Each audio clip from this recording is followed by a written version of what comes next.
Casual Magic has been brought to you by Cool Stuff Inc., where you can get cool stuff. Use the code CASUAL to get 5% off of your sale. And then also by Coalesce Apparel, where you can get really cool t-shirts and stuff, and use the code CASUALMAGIC to get 10% off your sale. And by Archidect, a deck hosting website that doesn't really sell anything, but they like me and I like them, so kindly use them. And now, on to the show.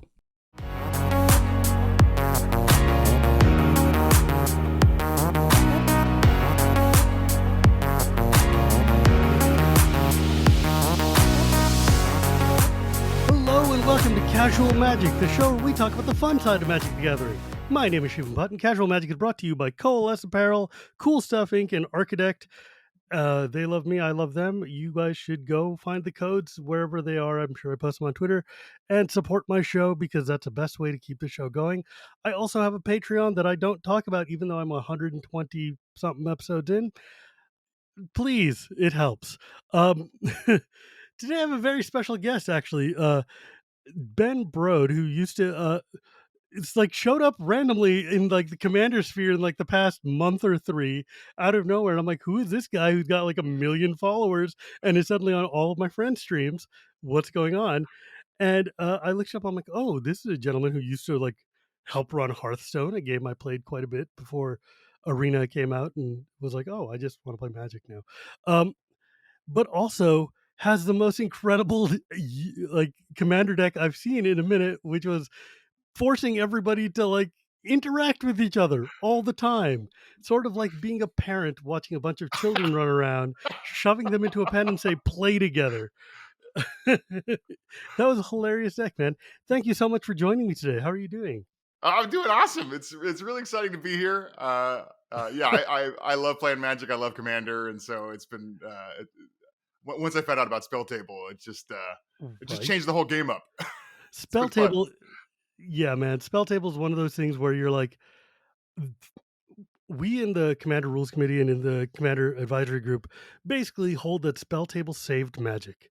Like when the pandemic hit and we all couldn't play, Spell Table was like around to be like, okay, we can still have human interaction with people. Yeah. And we can play Commander. Yeah. Like, sure, you can play Arena to play your one-on-ones or whatever, but Commander requires me to be able to yell at you, yes, or to say, exactly, like, I'm taking their thing and swinging it over there, yep, or all this other nonsense. And without Spell Table, we would be playing over Zoom or some crap and Google Meetups, and it would be garbage. Terrible, right? Terrible. Yeah. Like the fact that someone just ad hoc made this thing up out of nowhere, and then WotC had the foresight to be like, we're just going to give you money and take that. It was like genius. It's saved Magic for us. It is fantastic. It's just I love paper Magic. I've been playing for whatever 27 years or however long it's been, and so it's like hard for me to like make the jump to give up. Believe all me. that. As someone of a similar vintage, I completely understand. When did you start Magic, or do you remember like what set it was? Yeah, certainly. Yeah, so I started in Revised right before Fallen Empires came out. Ah, the golden age when we all cracked open like Shivan Dragons and Tundras, and they're like, "Oh, Fallen Empires, this is gonna be great." Yeah. Oh no. Why is this so bad? I didn't know. I mean, it's not like I had a lot of Revised cards. I was like, oh my god, this knight has protection from white, and I can pump him to get bigger. And a saw blade on his hand. Yeah, right, exactly. That thing is so cool. Fallen Empires was a garbage set that had amazing artwork when I was like 12. It was like, this is the sickest thing ever. It did have Hymn to Torak, so like, yeah, dude. That carried the entire set. I mean, I loved me some Thalids, so it worked out. Yeah, the Thalids were great. Yeah, they were super fun. I love them. I think they're still hella fun. And Slimefoot making Saprolings just makes it even more fun now. It's like, yeah, but yeah, like I started right at the dark, right around when Revised came out. Oh, nice. So I was right at that cusp of when it started exploding outward, which is pretty rad. Where did you grow up? Culver City, which is in Los Angeles. Yeah. Oh, nice. So, yeah, like West Coast, we got Magic very early, and I know that like Mark Rosewater obviously picked up Alpha and Beta around the block from you, which is pretty nutty when you think about it. Like, damn, dude went from a game store to running the game and hasn't left his perch in 27, 28 years. Yep. Yeah. Which in the video games or games industry is insane. It's insane. Yeah, for sure. It's what a legacy. Yeah, that's kind of insane to be like, "Yo, I've literally worked on one game for my whole career." And I'm like, "How? How?" Uh, I don't know. I worked in a lot of magazines and, like, I worked at One Up and EGM and IGN and Oh, all of nice. our little, media places because they're all like a block from each other. We all know each other and they all shut down. Um, because, man, video games in the mid-2000s was rough. Oh. Um, so I'm really curious though because, like, you started obviously a long time ago. Did you just keep playing Magic the whole time, or did you take a break like most of us did? I played for almost the entire time. I missed some sets. Right around when Hearthstone came out, I was really focused on Hearthstone. Didn't play a ton of Sure. Magic, but Dude, when and did you pick up when World Commander? of Warcraft trading card game came out, I also That too, yeah. uh, So I think you know Kibler? yeah, we worked together on a lot of TCG. Wow. Um, the WoW TCG came out before Hearthstone, right? Because I know that Yes, it had Hearthstone had a lot of DNA from that game, I remember. for sure. Yeah, a lot of the same art. I mean, we were way back when we were working on Hearthstone. It was we started working on some online version of the WoW trading card game, and we realized, hey, it's if we just design a game that's specific for an online space, so we get Mm, away from some of the stuff that's. I mean, as someone who's seen yeah. Magic in all of its forms, like priority passing is just like inherently not the best online mechanic, right? Magic is not the best digital game experience of all time, no. It's challenging. It's super hard. So, like at first, I was trying to figure out how do you solve that problem. It's funny because like when Arena came out, I was like, oh yeah, I remember working in this space. They're solving problems very similarly to the way that you have to solve those problems, Mm, which is like automatic passing when you don't have plays and stuff like that. yeah. It's Like, a it's lot of the small details that people don't notice that end up being just huge quality of life things. Like, if you have to click like, if you've ever played Magic Online and you have to click pass priority every oh single yeah. time, Oh no, whereas I hit it one too many times. yeah, and you're No. like, I played this card in the wrong moment," and you're like, "Oh, no, this is." I appreciate the fidelity to paper, however, I now understand the shortcuts that we take in paper Yeah, that you it's can't do because it's a program, it's and it's like, very "Oh." interesting. Yeah, I tried to actually figure out why is it so hard, and if I could directly duplicate paper mechanics. The thing that is the hardest is in paper you can rewind time. Mm. You can say I'm like, okay, I'm attacking with these three creatures, and you could be like, hold Wait, on, wait, wait. back it up Yeah. before you attack. I'm going to do this thing. I just declared my attackers, but I'm going to go back in time to before you did that and do some stuff and tell Right. you where I wanted to do stuff. So in like that's just like pretty challenging, right? Like especially it's fine in paper, games where you have all uh, uh, the context of my body language and the way that I'm talking, Mm. and it's just so much harder in digital space. And so I was like, is there a way to go let you go back in time in card If games? you're in, like, Prince of Persia or something, maybe you just use the sands of time dagger. Yeah, it's I mean, challenging though. I never thought about that, but when I think back to a commander game, there are a million times where, okay, I'm going to go declare combat phase. I'm going to be swinging at two at you and three of them. Wait. Before you do, player Yeah, D comes in and is like, hang on. I have an action before and I'm flashing in yes, these 30 things. And you're like, well, yes, in response, exactly. and you're like, oh crap, there's like a whole in that just transition, which is like, you know, one click in Magic Online is like a Yeah, whole half an hour of dialogue that's just gone on. And you're like, oh crap. yeah, That's, yeah. It's tough. It's challenging. It's yeah, I it's such mean, a natural thing. It's why I mean it's one of the reasons why Magic is so fun is that there's all these opportunities for interaction in the physical space, mm, and it's just the approach for Hearthstone design was like, hey, what if in a digital space you got to lean into what are the strengths of that space, sure, and absolutely. the so I think there's different strengths. It's very strange. Why would there be different strengths? But I think there are different strengths between the digital and the physical space. Well, yeah, because there's things you can do digitally that just don't make sense physically, right? Like, because I know when my son was born 8 years ago, like my friend, she was working at Blizzard at the time, and she let me in on the Friends and Family Alpha Oh, for nice. Hearthstone. So I played it for like the first 2 years, 3 years, Oh, I think. that's awesome. Yeah, it was hella fun. But what I learned then is like things like persistent damage, or like being able to attack a unit directly, or like the kind of like asynchronous style of play that you get away with in that. And Magic has so many interaction points that make it a really amazing tabletop experience because we can verbalize, we can shortcut, we can you know do human actions to do it. That when you transition to a digital space, those shortcuts can't happen because the computer doesn't know what that means, and you Yeah. can't necessarily program that without like spending a lot of your resources on making the computer understand every possible place somebody could be like, "Yo, hang on a second." Um, which is why when Arena came out, I was like, you guys are messing with something that I don't know if this game can handle." So it's been really interesting. Like, I'm curious, as somebody who's worked extensively in digital card games, what do you think of how like Arena has handled Magic?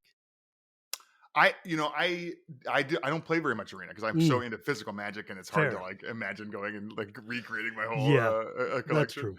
Part of what I am very particular about the way that card games represent a hand of cards in the digital Mm, space, and part of it was I was obviously very involved in directly coding the way the hand works in jeez. Hearthstone, and so I just like was super particular about it, Well, sure. and and Magic doesn't do it the way that I like, and so like every time I mouse over a card, I'm like, oh, this is just not how I like cards Ah, to be interacted with. So I find it's like a really dumb thing to get hung up on because it's just dude. like it's like not what Magic is about is the way the hands move when you mouse over them. But Yeah, I for some mean, look, reason, it, when you work on something, it means that every time you interact with that thing in the real world, you're like, "Ooh, the work thing is coming in. I can't." Like, I worked in movies and in like in making trailers and stuff before. So every time I would go to a movie when I was working at like PlayStation, it would be wild because I would be just sitting there and be like, "The sound panning is off," or "Oh my god, they missed a frame in that." I'd be watching an advertisement at 11 yeah, o'clock at night on TV, and I'm like, they didn't key the dude out right. And I'd just be like losing my mind. And my wife's like, what the hell are you and talking about? nobody else cares. Yeah. Nobody Like but you. Yeah. my wife's like, what do you even, that's a car salesman. I'm like, but he's got to do it right. Like, I know the feeling, man. I know the feeling. When did you discover Commander then? Okay, so I used to play a lot here in Orange County at a Mm, place called the Costa Mesa Women's Club, which was they ran big tournaments and stuff. I used to play yeah. in the year like 2000, 2001, 2002, like that era, like Invasion Block era. Mm. And there was a head judge there that ran events all the time. His name was Dan Gray, and he I think created a format called Type Dan Gray, and all the judges used to play it at these events. And the format was 100 card Highlander. You Mm. had to play all 5 colors. You had to have at least 7 cards of each color, and Wasn't every that card had to be prismatic? different.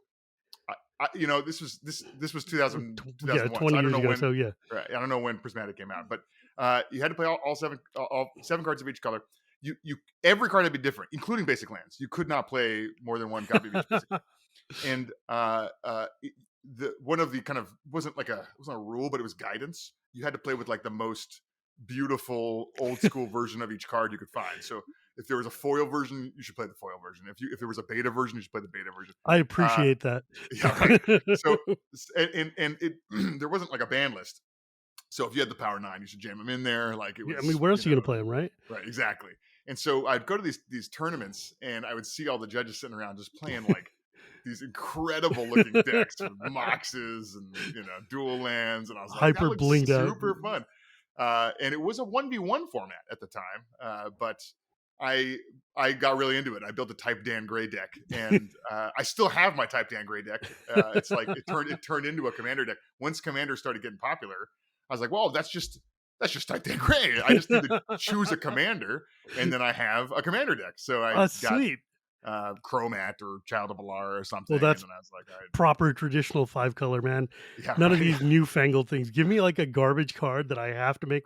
Chromat is like the iconic 5 color commander for me. yeah, It's like such a jank card, but you're like, yeah, I need the colors. What do you want? Leave me yeah, alone. right, yeah, exactly, It's this or Corona. Shut up. yeah, yeah. That's sweet. Uh, and then when the commander deck, so I started playing commander like a little before the officially supported first commander decks came out. But when those commander decks came out, I went around and convinced a bunch of coworkers to go down to a local card shop and participate in the pre-release. And then we just like went nuts on commander after that. It was humongous, and we started playing, at least once a week, and we had our own, how this is before Rule Zero existed, but we Mhm. like had some Rule Zero shit where sorry, we had some Rule Zero stuff. So the rules thing we did was every time you take a point of damage, you have to do a push up. Oh no. So Oh no. I would so we lose got so quickly. we got pretty buff. We got pretty buff playing Yeah. Commander. It was nice. It 40 was, look alike, man. You're yeah, just right. Yeah, exactly. And no so we infinite started life for you, man. exactly. We started doing people started building decks where like they would play a lot of like prodigal sorcerer effects to like, instant speed, do a push up. And at any point you could say, look, I could seed for 10 push-ups. So if Oh someone tried to god. like hit you all at once for like a bunch of damage or something, Oh you'd go, no. yeah, you take the 10 push-ups and bail. Oh, that sounds miserable. I mean, that sounds rad, but also just like my arms are very thin.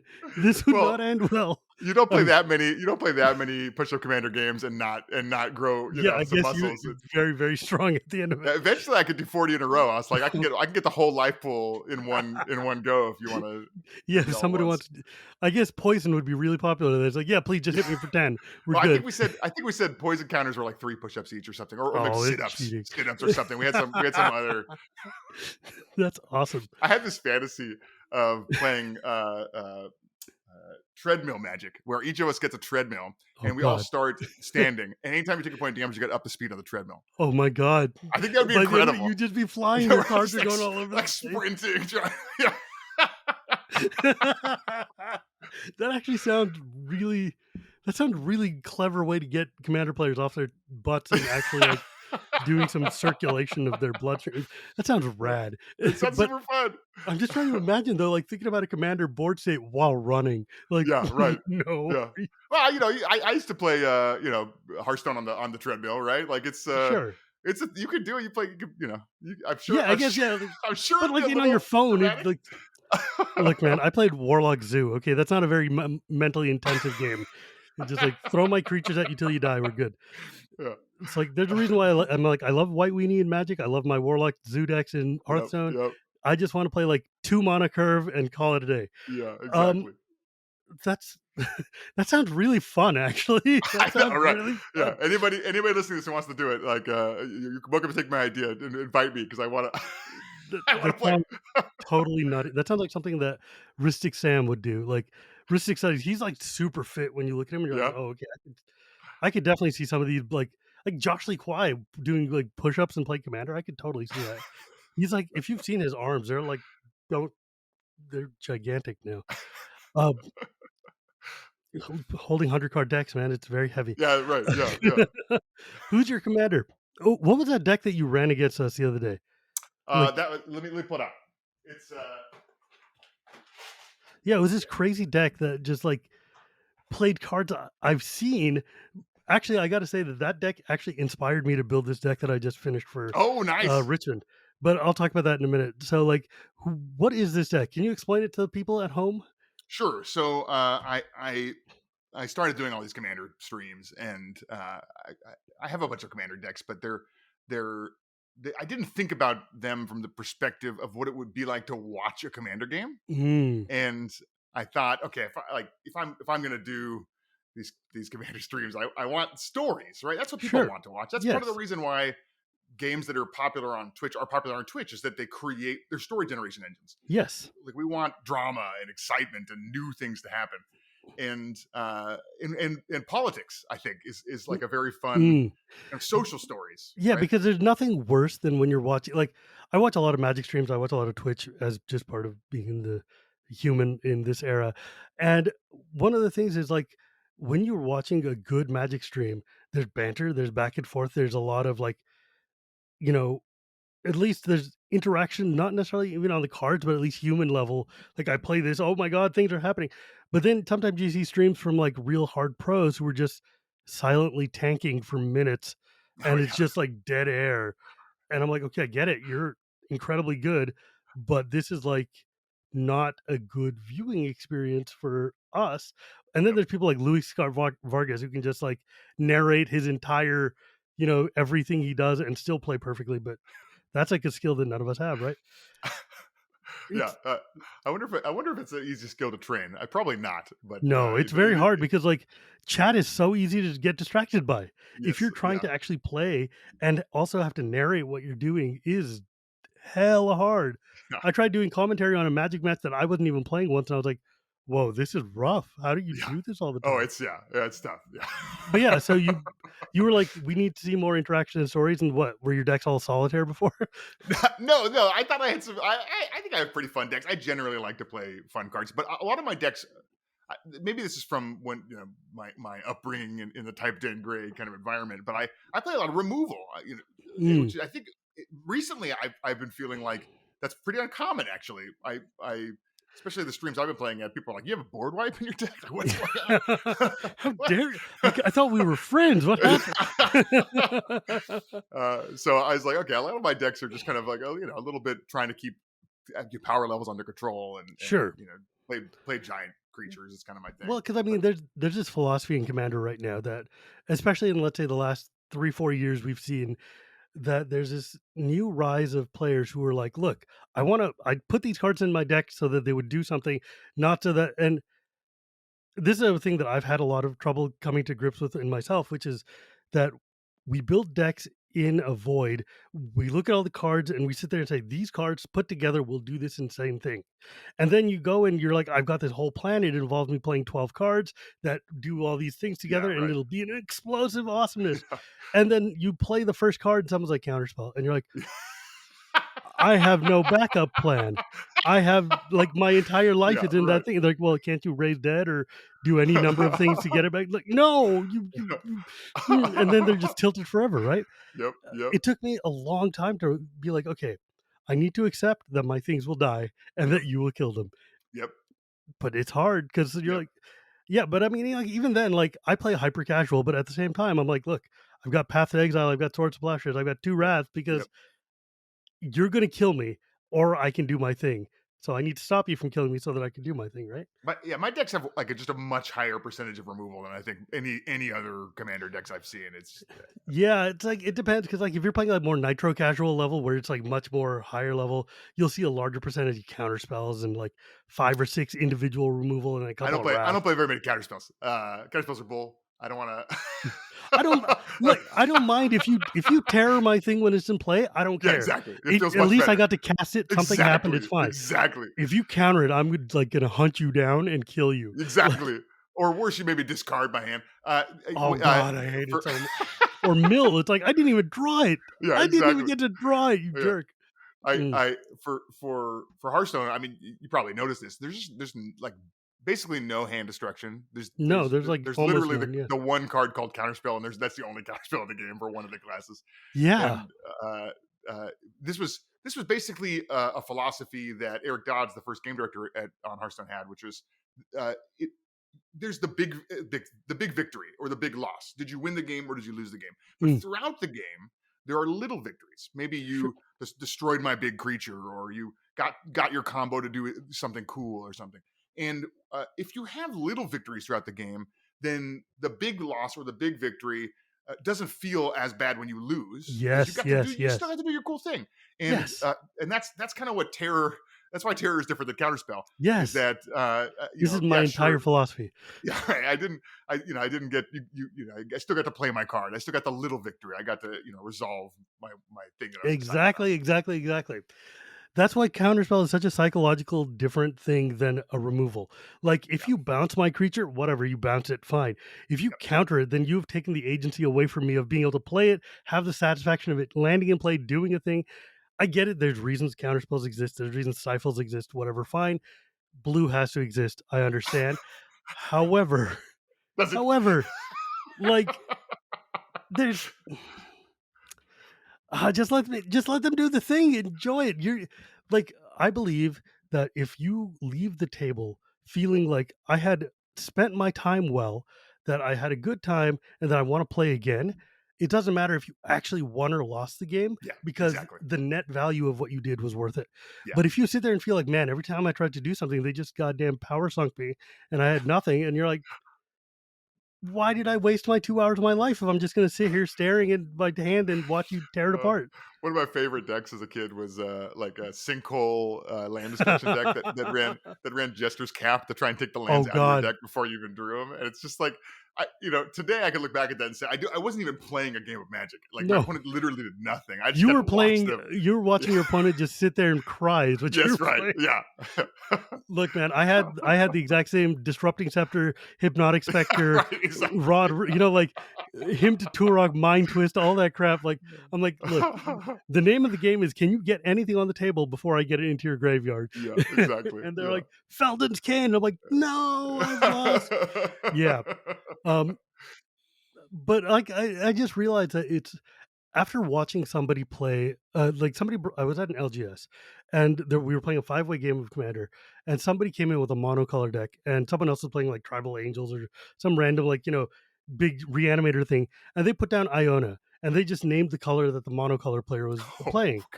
And oh it my wasn't gosh. because they were targeting them. It was just like, oh, this is like, 4 of the people have this color. Fine, whatever. Yep. Yep. I'll lock Yeah. it out.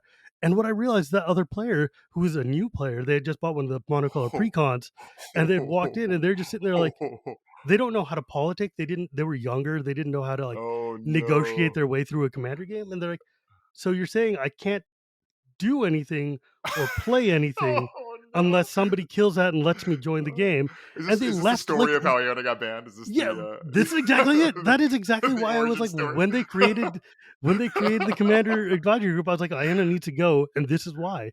Because I don't ever want to see another 14-year-old leave the store in Yeah, tears yeah. because their deck did nothing. Oh, it's It's so so weird. I'm sad. like, I don't care if you kill me, but I care if you don't let me play. Yeah, right. Right? Exactly. Yeah. And that's, I don't know. Sorry, I didn't mean to rant, but that's like, It's funny. It's actually why Commander is, in my opinion, the best Magic format. It's mm, because the multiplayer free for all. You if you get land screwed, like it's okay. yeah, You still get to play a game of Magic because no one will attack you, and you'll have some turns right, to build back up and get to do something. And that's just exactly. it's not true of every game of Magic, but in every game of Commander, I get to do something. That gets to have some fun. When we were at like Vegas and I was playing in a pod, 3 of us had Soul Ring, and the 4th one didn't have Soul Ring, and we looked at each other and we're like, "Go fetch your Soul Ring." Like, if the 3 of us are gonna have Soul Ring, you can have your Soul Ring too. Let's just make it even. It's not fair if you're just out of it. And we just agreed, Uh, like, this is the best solution I've ever heard to dealing with Soul Ring and Commander. Is just give it to everybody. They yeah, start and play. It's just like we all get Soul ru Ring. yeah, rules committee member Gavin has often said, like, Soul Ring should just be in your command zone. Let everybody start with the Soul Yeah, there Ring. you go. There Just be like, "Yo, there. Now shut up about it. Everybody's got a Soul Ring. It's fine." It's Um funny. We so I don't know if you've heard. We announced our new game, Marvel Oh yeah, Snap. you work for a new company and you've Yeah, created a new that's right. game called Marvel Snap. That's Really right. Yeah. cool. I want to give it a I try. didn't just bring it up to sell my Man, new game, feel free, sell but yourself. it's a directly relevant to this point. So the game is 6 turns long. You play Mm. turn 1 through turn 6. The game's over. So the games are very fast, and it's a collectible card game like Magic and Hearthstone. Oh, cool. But the interesting thing is we tried making it even faster and saying, look, not that much happens on turn 1. What if we just skip turn 1? What if we just play turns 2 through 6? We cut out a sixth of the turns, and it'll Huh. be even faster. And something very interesting happened that I didn't really think about at the time, and I think it's directly relevant to the Soul Ring conversation, which is that uh, there's something nice about the kind of the revving the engine and like the acceleration that happens. There was a game called Epic. Did you play Epic? It's a sort of collectible card game where every card costs 1 mana. It was EPIK, right? Or something like that? I Uh, remember hearing Maybe about it. it, But it's a sort of collectible card game. I think you could just buy all the cards, or they had some oh packs that yeah. were like preset. But the kind of the it was kind of meant, I think, to feel like Commander because every card is a bomb, and you just like play bomb after bomb after bomb after bomb. Every card's the same mana cost, so they're all Mm. huge and have major impact. But the same thing I felt in that game is I want some context setting. I want a couple turns of like, okay, this person is doing really well. This person's doing really bad. So that when I have to make an attack decision, I'm like, oh, I'm going to attack the person who didn't get all their colors, or I'm going to attack the person who didn't get their soul ring, or whatever. Mm. And so even they go really fast, right? The first 3 Yeah. turns of Commander are just like you're Yeah, churning because through them. the beginning of Commander reminds me of if you've ever played Civilization. they used to have Civilization like multiplayer where it would be like, Mhm. we would email each other our turns, which is like Yeah. as Oh, yeah. low tech as you can get. But like the first dozen turns of a Civ game are like, I move my settler one space, Yep. Yep. send. Now I have to wait for you to move yours one space. Yeah. Like the handful of turns as commander, I feel like if we did the first 4 turns of commander simultaneously, there would be no shame, right? Like, let's Yeah, just play right. our first Yeah. 4 turns. Nothing's gonna happen. We're just setting up. It's fine. I Yep. mean, the timing would get weird or whatever. But still though, like, yeah, like there's a notion of phases in Commander, right? There's the build-up phase, then Yep. there's the interaction back and forthy phase, and Yep. then there's the haymakers and chainsaws phase, right? Yeah, Where you exactly. just come out and you're like, all right, Avenger of Titan, Avenger of like like Zendikar and Yep. Craterhoof, Behemoth, GG's, Yep. whatever it is. Yeah. And like I mean, that's one of the reasons like lately I've come up with a new kind of heuristic of like what type of commander game do you want to play? Is turn 7 the last game of your turn game? Yep. Is turn 7 the end or is it turn 7 the beginning? Yeah, Right? right. Like, Yeah, like, exactly. where are you? So, um, two things. One is I didn't actually fully introduce you. What did you do on Hearthstone? What do you do now? Who are you and why are you Yeah. here? It's cool. This is all the preamble. The first 30 minutes is the preamble, then we start the show. That's the yeah. So I on Hearthstone, I was the first game designer on Hearthstone, and Oh then wow. I got to be part of the team that did the game design and built the game. So it's a Congratulations. pretty small team. We were 15 people at the before we went to open beta or whatever. And I eventually became the game director on Hearthstone, Oh and damn. it was fun. I worked there for 10. I was on at Blizzard for 15 years, and on Hearthstone for 10 years. I Nice. started in 2008 on Hearthstone, and then 4 years ago, I left the Hearthstone team, helped start a new company with the guy who was my boss at Blizzard. It's called Second Dinner. It's it's a fun place. It's like it's a really cool studio. We started with just 2 of us, and then had a founding team of 5, and now the studio Nice. is 50 people. So Oh it's grown a damn. lot in the last 4 years. And That's not a small studio anymore, man. no, yeah, yeah, it's definitely grown. And we just announced our first game. It's called Marvel Snap. It's we got to work with Marvel on our first game. It's a digital collectible card game. It's mobile Sweet. first, and feels really really good on mobile. And there's a beta going on right now, and Yeah, we're I should get in on that. uh, That sounds awesome. yeah, it's I'm a little biased, but I think it's very fun. Look, as a dad, I am into very short mobile experiences these Exactly, days. exactly. Like, it's funny, like, I used to play hardcore D&D a lot of I mean, I'm my D&D shirt and everything, Yep, yep, and then my son was born, and I'm like, "I don't have time for D&D, so I'm gonna go back to Magic," and now yep. I'm, like, discovered Commander, I'm like, "Oh, no. This is just as bad as D&D. These games are, like, 12 years long. What did I do?" But, like, 30 minutes ago, we were talking about your deck. Oh yeah, right. So Yes, so, yeah. yeah, so you wanted to see more interaction, you were basically built this deck for the purpose of streaming almost, right? Yeah, just because people had been inviting me. I was very excited to be invited to some commander games on the internet where people are watching, and I wanted to put on a Yeah. good show. So I thought this would be Yeah, it was a really, fun deck really for that. like, it ruined my day, but at the same time, it was really cool to see, and I was like, "This is a really neat deck." So, can you, tell us who's your commander and what is the basic premise of this deck? So the commander, kind of irrelevant. I just needed our commander with red, black, and white Mm, because those were the cards I thought were uh, the pushy. most interactive cards that I could find, and Mm, so I chose Mathas Fiend Seeker, and mm, actually he does go I think well with the Fiend. He puts bounty counters on right. creatures, and when those creatures die, everybody except the creature's owner gets to draw a card and gain 2 life. So you can kind of force some interaction that way by saying, all right, everybody we can all agree this is the biggest creature. Let somebody else take care of that for me because this deck doesn't do much taking care of things on its own. So Yeah. That's a cool card. I remember when that came out and it was like, "Oh, this is" that was in the, Edgar Markov deck, and it was just it's a wild, like it's such a neat way to play because 'cause you're right, it does force people to start, like, looking at the table and saying like, "Oh, there's a bounty counter over there. I can pick something up." It's pretty sweet, actually. yeah, So, but, like, because I know that the first thing you did was you had this stupid goblin that started giving everybody else tokens, which yeah, say Gauntlet that Spy all your Master. yeah, everything you've got has to attack, and I'm Yeah, like, yeah. I appreciate that and also hate it at the same time. That guy did some work. Yeah, oh It my was god, he was ruining it. It was so good. Like, it was just like having an emblem that just didn't go away. Yeah. All you have to do is like not block it. And then you also had like a bunch of these group huggy type things where it's like, I will give you counters or cards or some crap as long as you, but you can't attack me. Yeah, Sorry. yeah. Oh, that card. Yeah, that's let's see. Uh Orzhov Advocist. At the Oh beginning god. of your upkeep, each player may put 2+1/+1 counters on a creature they control. If they do, they can't attack you until your next turn. So it's like an interesting offer. Would you like 2+1/+1 counters? If so, you got to go somewhere else. Uh, it's such a fun political thing, right? Because Yeah. of course if you take it, then you're gonna let that person get the +2 and +2. They're gonna get an advantage. You're not gonna take the +2/+2.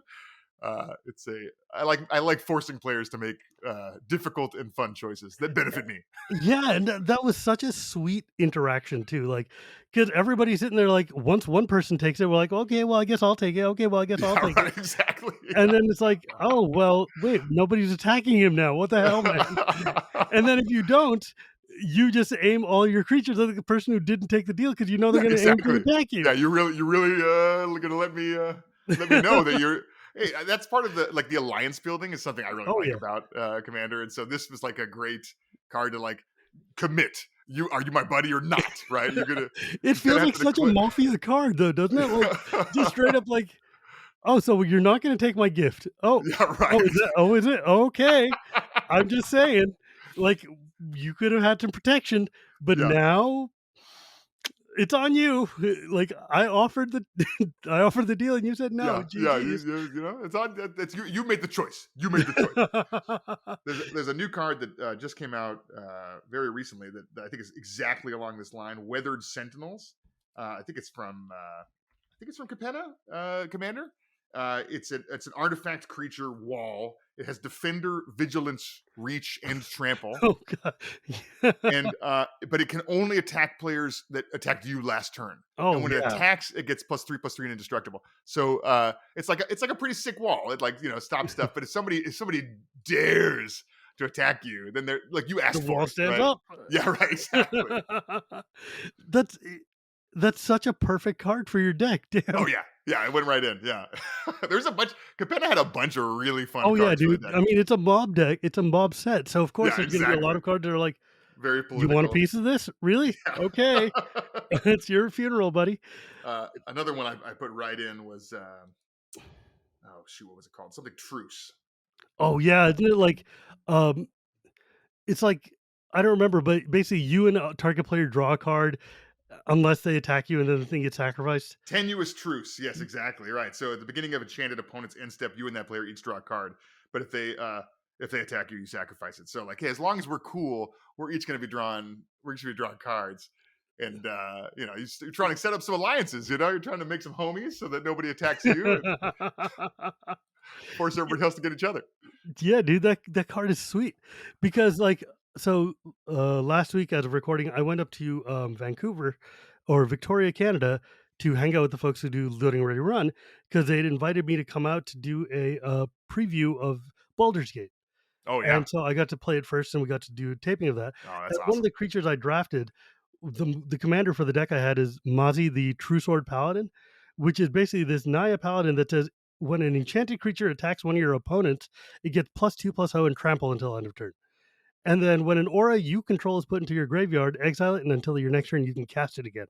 Oh And so wow. when I got this, I was thinking about that deck that you had built because this shares two of the colors, even if it doesn't have black, it's got green Oh instead. yeah. Yeah. But I was like, holy crap, I can just do exactly what you were doing, which is I'm going to give you guys a bunch of beneficial auras and point you elsewhere and say, all right, man, go. I'm going to give you Yeah. a bunch of Yeah. bonuses for attacking them. And if Yep. you attack me, Yep. bad things are going to happen. But Yep. I'm just saying. And Yeah, you mentioned group hug. This deck is like it's like a group hug, but we leave somebody out of the group hug. You know what I mean? Like it's like a partial selective group hug. hug. Yeah, all right. I'm just gonna hug one or two other people, and then we're gonna like look at the person or the people who are not in the hug because it's not trying to be friends with everybody. It's trying to It seems very, be political. yeah, Like, like this seems like utterly political. Like, yes, right, exactly. like very diplomacy based. Like, Yeah, no. I put all the hunted creatures in there, the ones that like are huge but give somebody else tokens. Mm, It's what's also nice about a deck like this is that it also helps rectify power imbalances. So yes. if there is somebody at the table who's struggling or just like has a lower power deck, like great, here's a bunch of free creatures. I play Secret Rendezvous from Strixhaven. Mm. Like I draw three and you draw three. Oh Like man, let's have you seen the card Cut a Deal? no. You need to have this. It's in Baldur's Gate. Um, it was in my draft deck. So basically, what it is um, everybody draws a card. Each opponent, well, what it says is it's 2 and a white sorcery. Each opponent draws a card, and then you draw a card for each opponent who Oh drew yeah. this way. Oh, that's It absolutely was really good. made for you. Oh yeah, that's fantastic. It's like I'm giving you all a card. It's even called Cut a Deal. You don't get a choice, but I'm going to get 3 cards out of it. I think this replaces the Homelands card in my deck, Truce. Truce Just is awesome, though. I love Truce. That card is so good. it's pretty fun. It makes me happy whenever I see Homeland cards that have, like, value. It's like, "Oh, look, it's got a home again, Yeah, yay." exactly. Yeah.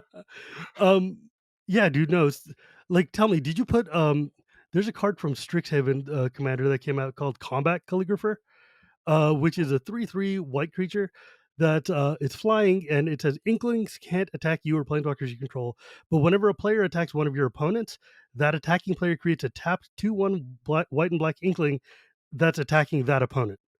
Oh, So, nice. they're not attacking you with them, Oh, I but like that you're a lot. giving them something to do, Oh, that's you know? fantastic. Yeah, that's exactly what I want. I want to incentivize y'all to get each other, right? And just Mhm. like lower the incentive for you to attack me and just like pay everybody to attack other players. Brina the Demagogue's in here. It's very Oh, similar, right? Brina is It's so like good.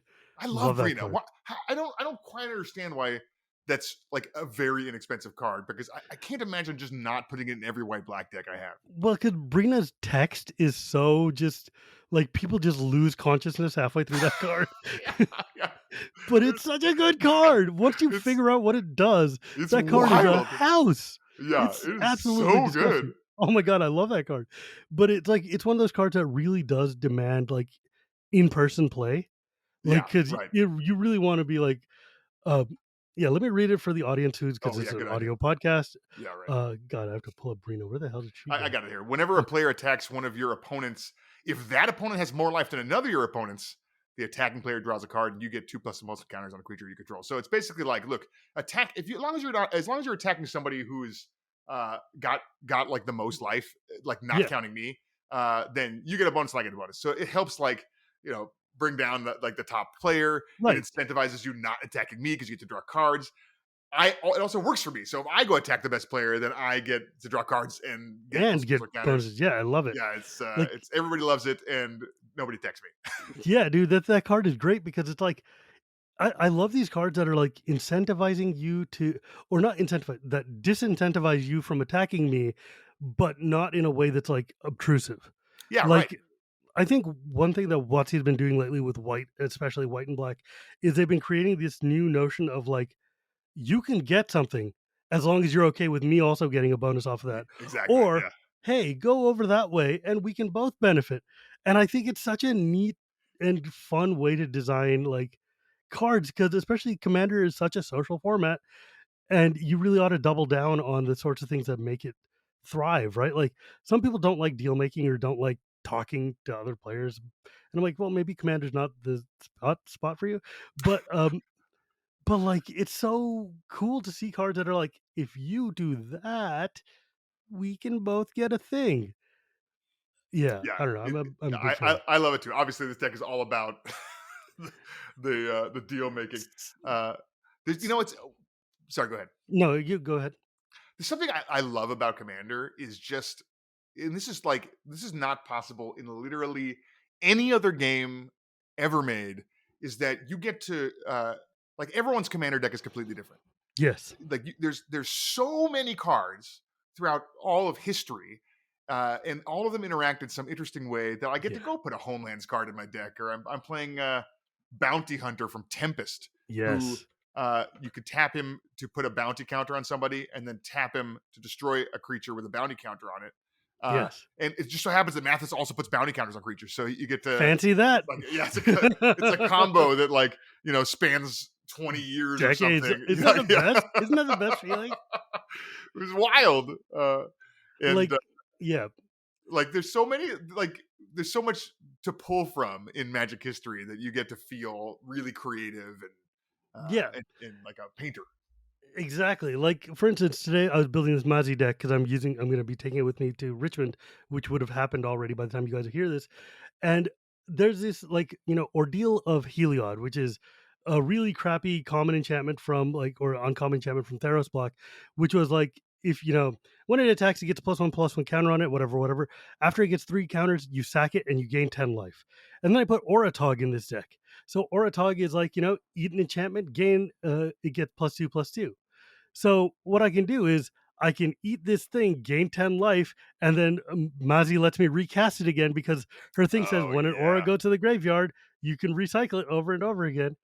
And it just becomes this whole like gaining a stupid amount of life using cards that were not meant to work together, which is one of my favorite things to do. There's this damn card from Kaladesh block called Unbridled Growth. Unbridled Growth is an aura that goes on a land.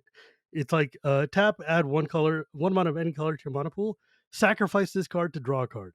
Which basically means that for every forest I have in play with Mazzy, I can just keep sacking this and drawing infinite cards. Wow. And because it's an Enchantress deck, I just get bricks Oh more my god. cards. It's gross. And I found this stupid Enchantress from Visions called Femaref Enchantress, which is every time an aura Oh goes to yeah. the graveyard, draw 2 cards. Which Oh means every my time this gosh. thing goes to the Oh my graveyard, gosh. I draw 3 cards, get to recast it, and then draw X more cards to get all the things Oh to play. my It's gosh. so disgusting. That is disgusting. The Commander's the best in the world for doing stupid stuff like this. Yeah, Oh, yeah. it makes me so happy to look at these cards that are just not like somebody designed this and somebody put that one 10 years later and you're like, that's a mistake. But it It's only got is in Commander. it's stunning to me how infrequently uh, the people who make Magic screw themselves like in that way, right? They're like, oh, let's make this new card. Oh, it happens to not break the 30 years of other cards. Right. Like, how is it possible? Like, what it should, right? It just should always be breaking itself. That's like You would think.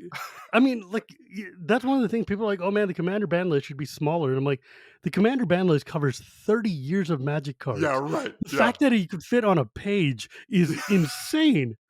It is nutty. It is absolutely nuts. But they're right. It should have not Golos on it. So, they're at least somewhat correct. I love Golos. I loved Golos. It was one of my favorite cards. That card was broken. Like, hey, I'm particularly salty because I bought a foil Golos and then never got to play the deck before it got banned. And I was like, bro, I had a foil prime time. I got the fancy art yeah. Prophet of Krufix. I got hit. Yeah. I got the Invention Paradox Engine. I know. Okay, all right. It happens. It's like we But take yeah, the dude, risk by playing Magic. it makes me sad because I love Golos. But then they made Svella, which is a red-green Golos, and I'm like, sold. It's almost as good. Not quite. Well, I needed my commander for my Type 10 Grey deck. That's the for that Gates deck that you're building, I'm sure. So then you've basically had like extensive understanding of how card games work, which must mean that you look at like Magic design from a different lens than a lot of players do, right? I mean, maybe the Magic community is like one Well, of I the mean, I guess most Magic is pretty savvy. educated communities for any card game or any game. Yeah, I mean, like, and Magic is remarkably transparent when it comes to design, like Oh, explanations. yeah. So it's still like Mark Rosewater has done so much for the card game genre. The Right? fact that he just like I don't know, it's like a He's written a side gig. textbook. Yeah, right. Just like tells everyone how to make card games is unbelievable. Like like Hearthstone, I just don't think it would exist. Certainly not the way it was. Like if not for Mark Rosewater's endless articles about card game philosophy and Right? design. Just like Yeah. it helped me become a better designer and helped the Hearthstone team become better card game creators. And then Hearthstone exists and helped grow the The card game entire genre. digital genre, man. Right? Like, Yeah, exactly. It's just incredible. I mean, there's so many card games now, which is wild. It feels almost like the 90s again when everything's like, oh, yeah, it's L5R and Yeah, Vampire yeah. the Did you ever play the Sim City card game? You know, I own some sealed boosters of the SimCity Oh, card game. So I played a long time ago, but if you want to do a draft of SimCity, I'll break out my boosters. that game is so wild. Oh my god! Like I found my collection of Spellfire cards. If you remember Oh, those, nice. Yep, yeah, like yep, good old TSR, so I can play Dragonlance, I guess, or yeah. whatever. I still have my rage deck and my overpower deck God, I chilling in loved my. Rage. I played so much Rage. I found my cards again, and I'm like, I don't know how this game works Yeah, anymore. right. Yeah, there was two decks, right? There was two decks. Yeah, I, like I don't know. Like I played a lot of Magi Nation. I mean, God, oh the yeah, thing is wild to me is that like Magic has somehow managed to persist in a way that you don't expect in the games industry anything. yeah. Well, Like short of like WoW or like Final Fantasy 11 or 14 or whatever, who the hell lasts for this long? and it was the first. It How was do the you? first, Yeah, like that. It shouldn't happen, right? Like if like you make the first one, it should have some messed up stuff, right? sure. It should have been fundamentally broken, and then somebody else should come along and be like, "Oh, we'll Let fix me all the obviously broken stuff." right. But like looking back at that first set of Magic, certainly a lot of the cards are just like really unplayable or like or totally broken. Yeah. But like it's set an unbelievable foundation for 30 years of content, and it's still humongous today. It's way It's bigger today than it was back when it first came out. it's like the 2 points right off that. One is that, like, Alpha is one of the most resonant just bodies of work I've ever seen in terms of, like, you come here, it takes you into a world, you understand what's going on. Yeah. Yeah, like, Grey Ogre is still garbage card, it's 2 Yep. 2 for 3 or whatever, Yep. but it's an ogre. You know what an ogre is. You've played Yeah. D&D, you've played video games, you get it. Like, all these things draw you into this fantasy. Like, I discovered Magic because I was in 8th grade in band, and in the back of the band class, I heard some kids going, "Okay, well, I cast my fireball at your dragon." And I'm like, Yeah. "I need to know Yep. what the hell's going on right Yep. now." Yeah. Like, if you're throwing fireballs at dragons, that's me, I need to be there. Yes. And, like, just being able to not lose that momentum, even after all this even after Urza's block and Mirrodin block is wild. Like, it's wild that they've managed to not kill themselves so many different ways. Yeah. Can you imagine the unbelievable stress that the people who make Magic are under to like not make just a set that kills Magic after this long, right? Like it's Right? Like, and with the time pressure they have, right? Like you got 3 months. yeah, Make a good luck. set that doesn't kill Magic and also needs to be really good. And Like doesn't break Commander or Vintage or yes, right. Yeah. like like true name Nemesis out of nowhere. Whoops. Dockside Extortionist. the, GG's. the budget for like anxiety medication for the Wizards of the Coast team has got to be just massive. I mean, like, it's funny, like, you mentioned earlier the Commander precons coming out, and they came out in like 2011. And 2011 is what I consider like one of the mega pivotal years for Magic because like Yeah, certainly. Xbox Duels of the Planeswalker had come out in its second iteration, Yep. and like it was on Xbox and PlayStation at that point, and it was really just a lot of people like me were coming back to the game being like, "Oh, Magic still exists and it's digital and it's cool and I can go play it."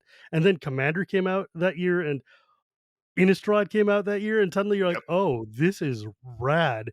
And the fact that every year since has been like the best-selling year of all time for this game is bananas to me. Yep. Yep. Well, And it's actually not that bananas. They finally figured out how to monetize uh, casuals, play, uh, players that had like money, like more disposable income, right? Like right? they've tapped into like you just don't need to spend that much money on. I mean, yeah, there's always ways to go to the secondary market and spend a lot of money, but Sure, like sure, sure. but Magic never capitalized on that. It was always like the other people capitalizing on Yes, the secondary market, and like recently with more different kinds of art and the secret secret layers layer and and stuff. Like Hidatsugu and all those things. yeah, finally Magic gets to capitalize on that kind of that other tier of monetization, and like yeah, it's great for them because they and it's also as somebody who doesn't mind spending money on Magic, it's great for me too because I get all kinds of really cool Dude, foils and card art I and mean, stuff. I'm of the opinion that doing it this way, where all the cards are still available in the base set, you can go out and buy them all. You can get like the entire set of Capenna for like $3 or something, and then if you want the bling, you can go out and buy it or get like the fancier packs or the shinier things, Yep. but it does not change the ability for someone to play the game is so important to me. Like, Yeah. as long as the game remains accessible, and the fact that so many idiots like me are buying the super expensive cards, thus making the pressure of pricing go down for the masses to be able to play, means the game becomes more accessible on them, and I still get the ability to have a super shiny foil, Birds of Paradise or whatever it is. Well, it's interesting. The game is so big now, and there's so many cards. You can build a great, great commander deck for like nothing. Oh Like yeah, it's just there's easy. so many cards, and so the fact even if they make some cards because they do this all the time, they like make a commander deck that has a unique card in it that's hard to get. Now, oh, it's $80, and now like, okay, that's like expensive for a lot of people already. Yeah, I mean, like, I'm not paying that for a single, but But yes, like you're right. it's one out of 100 cards, and Right. like for sure you could just build a different commander deck. So like, That's one of the things I try really hard to impress on people. I'm like, look, man, yes, Dockside's expensive. You don't need a yeah, Dockside. And yeah, if you do, you're playing in a very specific meta that needs that. yes, right, yeah, yeah. You can Maybe opt in, yeah, then don't. yeah, Like, exactly, but yeah. they get mad when you say that. It's like, I okay, don't I well, don't play I don't play Dockside in any of my decks. It's just I never play it in been my my. treasures deck because it's thematically Oh relevant yeah, to the deck. there you go. That's Or he like, seems good. He seems good in that thing. yeah, like, I mean, like, for instance, like, I try to even like hyper busted cards. I put them in thematic story driven decks. So it's Yeah, like if I'm yeah. playing Field of the Dead, it's in my zombies deck and not in my like lands deck where I Oh can yeah, get like 9 million zombies every turn. Because my Titania is not going to have zombies. That's yeah. antithetical to the deck. Oh yeah, no, absolutely not. Yeah, Yeah, no, I mean, like, that's the sort of thing that matters to me when I'm deck building. I want my deck to be able to tell a story as I'm yeah. going. Because the emergent gameplay that you were mentioning before, when we're playing Commander, every action I do, I want it to fit the command. Like, Mazzy is a paladin, and so like all of her paladin powers are ordeals and auras and like, Oh yeah, like very Diablo paladin, right? yeah. Like I've got my spikes around me, I've got my thorns, I've got my Good hammers. mace, Yeah, my hammers flying around. right. I played a lot of Diablo. Don't Yeah. don't get me started, man. Um, oh god, I went to the Diablo 1 postmortem at GDC that year, and I stood up and I gave him $40 because I pirated Diablo in 1996 and I felt bad about it. And I was like, look, I'm an adult and I'm in the industry. Here is my decades of, like, I didn't give you interest, but look, I'm paying for the game now, okay? Oh my god, that's Yeah, incredible. it was pretty wild. I tried to Diablo 1 is just one of the best video games ever made, It's and one of my favorite games of all time. I tried to run a LAN party for Diablo 1. This was in the year 2003 or something. So it was after Diablo 2 had come out, like for a while. And so I set up a bunch of tables at my house where I lived with a bunch of buddies, and I invited like 7 friends over, so there's 8 of us ready to play Diablo. We got it all installed. Some of them had never played Diablo 1 Oh because god, it's an old game at that point. it's And so we got it all slow. installed, and we loaded it up, and they're like, okay, how do we get in the game together? And I was like, I think it's like this. And we get in, and we realize Diablo 1 is only 4-player multiplayer. It's not 8-player multiplayer. So we're like, okay, we can't all play together. Okay, fine, whatever. We'll just play 2 separate games. And we get in, and they're like, okay, how do you run? I'm like, oh, you can't run. And like, Mm. screw this. Let's play Diablo 2. So I played Diablo 1 alone at my LAN party while everybody else played Diablo 2. It was Oh my very god, sad. But I dude. love that game so much. Diablo 1 has some of my favorite stories of all time. First off, when the expansion Sierra made like the illegal expansion set Yeah, for it, and it Hellfire. was like, Yeah. you can run, and I was like, oh my god, it's so game changing, game changing. But like, Diablo 1 came out right when ICQ came out, if you remember that old messaging Oh, yeah. service. I had a 6-digit number because I was cool like that. And what my friends and I used to do is we would be playing Diablo, and we would go down to hell where you're fighting Diablo or whatever. And then I would alt tab, I would send an ICQ message. And when you sent an ICQ message from version 1.0, it would minimize everything else on your screen and pop up a little box that said, you have a message. So we would be down in hell fighting Diablo. Suddenly their entire computer would minimize. And this is like, your Pentium 120 megahertz or whatever. And they're clicking furiously trying to get back in. By the time they get back, Diablo's already killed them. I've taken all their stuff, left the game, and they're down in hell with a naked body. GG's. Incredible. It was The game is so good. it was It's so so much good. fun. God, I love Diablo. Oh, rip that game, man. I lived on Battle.net back in the day, let me tell you.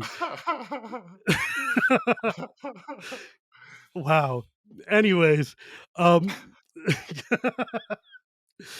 you know, I'm surprised they haven't made a Diablo secret layer. I hope someday they do. Well, maybe they I was won't just because thinking the same thing. Hearthstone and whatever. And There, when, there was this fantasy I had, which was it'll never happen. But like, there's a bunch of cards that are the same name in both Hearthstone yeah, and divination. and like fireball and lightning bolt and all that stuff, right? We have a bunch of Magic fans at Blizzard. Aren't there a lot of ex-Magic Hearthstone. designers who worked on like Hearthstone as well? Certainly there was at the time I worked there, yeah. But Yeah. I was like, hey, can we? Like, it would be so. It's like it's kind of it feels taboo because like we're technically competitors, but like not really. Like we're all like fans of each other's stuff. I thought it'd be rad to do a series of Magic cards that had the names and art from Hearthstone, but the text of the Magic card. That would be And so sweet. it That would would be be so so sweet, sweet. right? Oh my god, that would be so cool. Like, just give me a treasure that looks like the Hearthstone coin. That's all I want. Yes, oh my god, That would be so sick. Like I guess I need to find an altruist now to make me a Hearthstone coin treasure token. Yeah. That'd be sick, man. Damn, I didn't even know I wanted that until 10 seconds ago, but now I really do. Exactly. Oh man. All right, man. Well, thank you so much for joining me today. This has been super fun discussion. Like, yeah, it was awesome. I loved it. I mean, I should have you come on and talk about game design more. That's fun. So if people wanted to find you or find out about your game or anything like that, where could they go? I'm on Twitter and TikTok at bbrode. Brode is my last name. And then, the game is Marvel Snap. So you can go to marvelsnap.com to check out the announcement, or at Marvel Snap on the various socials. It's super fun. It's just getting started. So you'll hear a lot more about it over, the next X months. Sweet. Looking forward to it. And as always, my friends, you can find me at Gearbury Gears. You can find this podcast anywhere podcasts are sold, or at Cool Stuff Inc. every Tuesday, or at YouTube sometime after Tuesday when I get around to uploading it. And remember, my friends, it is not magic without the gathering, and we will see you next time.